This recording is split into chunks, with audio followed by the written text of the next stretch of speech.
मर गए, कहां सोए हुए हो? क्यों कंडेम नहीं कर रहे हो इस तरह जिस तरह करना चाहिए? क्यों आप उनको वकील देने की कोशिश करते हो? क्यों रातों को सुप्रीम कोर्ट खुलवाते हो आप? तो जब आप ये सब करोगे तो पूरी कम्युनिटी को आप ही तो शक के दायरे में ला रहे हैं। कोई नहीं कह रहा है, ना सरकार कह रही है, ना एजेंसी कह रही है। आपकी हरकतें खुद कम्युनिटी को, पूरी मुसलमान कौम को शक के दायरे में लाके खड़ा कर दी। महबूबा की हरकतें और जो हमारे स्कॉलर बोल रहे हैं उनकी हरकतें, मैं शुरू दिन से कह रहा हूं ये बात, जब तक हम इनकी कब्रिस्तान तक इनका बायकॉट नहीं करेंगे, इनके जनाजे ना हो, इनकी नमाज ना हो और इनका सब कुछ बायकॉट किया जाए, तब जाकर के मैं समझूंगा कि मुस्लिम कम्युनिटी और हमारे मुस्लिम स्कॉलर इनके खिलाफ हैं। वरना मैं कभी नहीं मानूंगा। मिलाकर आप ये कह रहे हैं कि आप ये कह रहे हैं कि ये जो विक्टिम कार्ड प्ले किया जा रहा है, ये विक्टिम कार्ड प्ले करने से उसी कौम को ज्यादा नुकसान हो रहा है जिस कौम की मुखालफत करने के लिए लोग बैठे हुए हैं। अश्विनी कुमार मिश्रा जी, भाई आप लोग विक्टिम कार्ड प्ले कर रहे हैं आतंकियों के लिए, आप लोगों को शर्म नहीं आ रही है सर?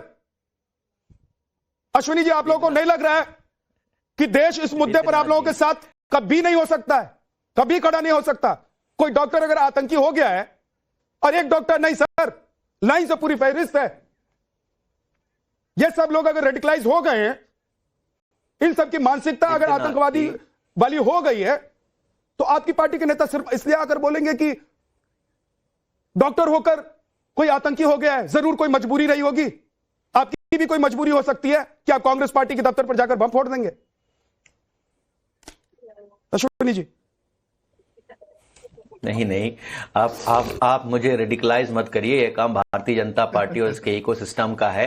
विषय सिर्फ ये है विद्यनाथ जी कि टेररिज्म जो है, आतंकवाद है, ये पॉलिटिकल या रिलीजियस मैटर नहीं है, एक देश की नेशनल सिक्योरिटी का मैटर है और उसके लिए जिम्मेदार होती है सरकार। विषय सिर्फ इतना है कि सरकार से अकाउंटेबिलिटी की बात नहीं कर करके हम बार बार उसको एक पॉलिटिकल या रिलीजियस रंग देने की कोशिश करते हैं।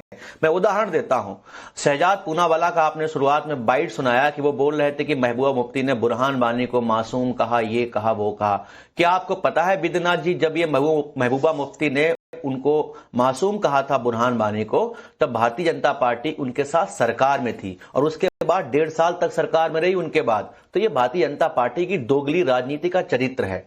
हम उनसे अकाउंटेबिलिटी की बात करते हैं तो मीडिया वाले भी सवाल नहीं उठाते। इनफैक्ट मैं तो कहीं ना कहीं मीडिया और बुद्धिजीवियों को दोषी मानता हूं जो बालाकोट तो सेलिब्रेट करते हैं बट ये नहीं बताते हैं कि वो पठानकोट पे हमला क्यों हुआ, जो ऑपरेशन सिंदूर तो सेलिब्रेट करते हैं बट ये नहीं पूछते कि पहलगांव के आतंकियों का क्या हुआ, पहलगांव में हमला हुआ ही क्यों।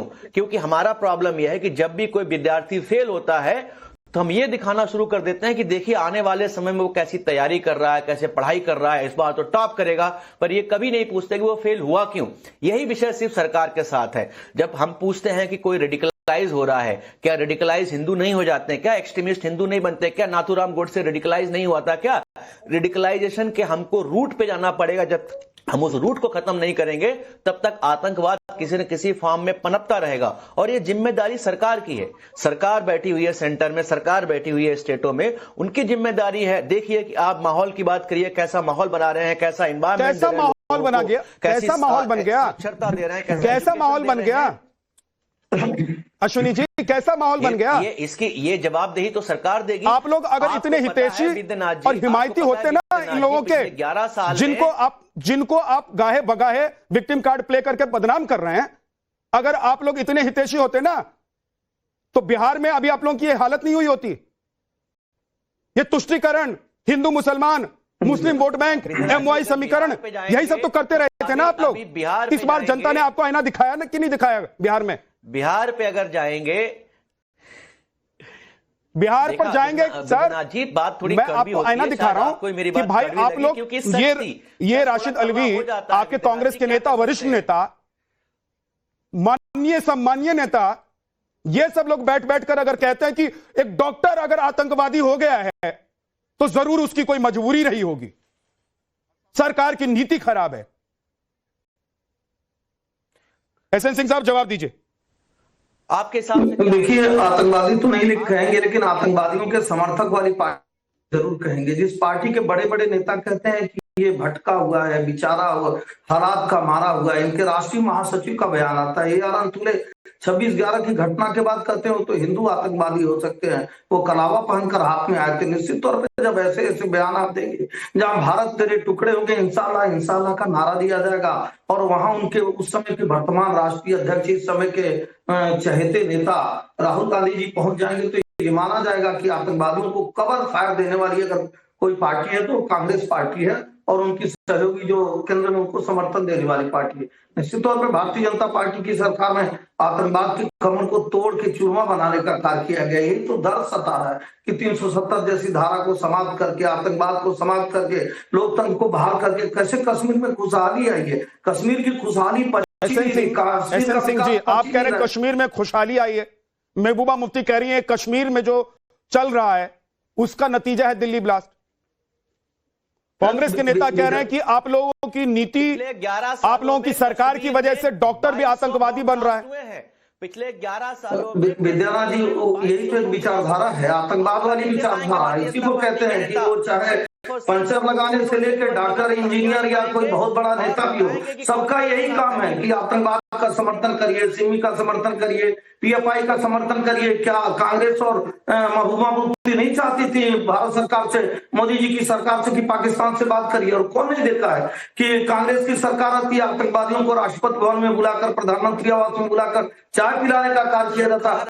आज जब कमर टूट गई आतंकवाद की, मुझे लग रहा है कि ये अंतिम लौ की टकटपाती हुई लौ है। इसके बाद आतंकवाद समाप्त होने वाला है। आतंकवाद तो रही नहीं गया, छिटपुट जो घटना अश्विनी जी एक एक करके, अश्विनी जी प्लीज, प्रहार हो रहा है तो तकलीफ हो रही है। अश्विनी जी एक एक करके, लोग एक एक करके, अश्विनी कुमार मिश्रा जी प्लीज एक एक करके बोले। जनता से विद्यानाथ जी, जनता से बेहतर कौन जान सकता है कि कौन भारत के लिए कार्य कर रहा है, कौन अपने लिए कार्य कर रहा है। जो भारत के लिए कार्य करता है ना, वो भारत माता की जय का नारा लगाता है, वंदे मातरम की जय का नारा लगाता है। लेकिन जो भारत के लिए कार्य नहीं करता है ना, गाय बगाए सामने से पीछे से, भाई राशिद अल्वी नहीं की पार्टी के नेता, उनका बयान तो आपने सुना है, एक बार भी ये खंडन नहीं किया कि राशिद अल्वी को ऐसा नहीं, मतलब आप लोकतंत्र में विश्वास नहीं रखते हैं, आप हथियार उठा लेंगे।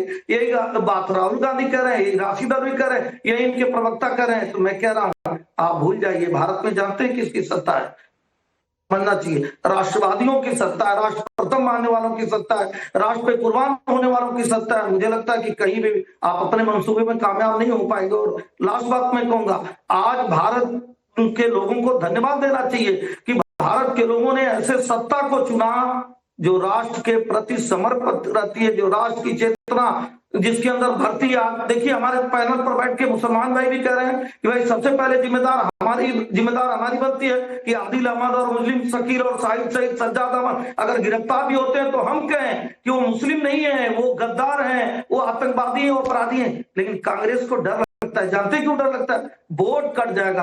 अगर यही रहेगा तो ये माना जाएगा ना कि आप जो है आतंकवाद के दूसरे रूप हैं। एक डायरेक्ट आतंकवाद फैलाता है, एक आतंकवादियों की मदद करके आतंकवाद फैलाता है। इसलिए तो कांग्रेस को उसकी सहोदर भाई कही जाती है। महिलाओं और विपक्षियों पर है, भारतीय जनता पार्टी की कोई जिम्मेदारी नहीं है, ये सरकार में है ही नहीं। जिम्मेदारी कोई आतंकी हमला होगा उसकी जिम्मेदारी या तो विपक्ष ले या मौलाना ले या कोई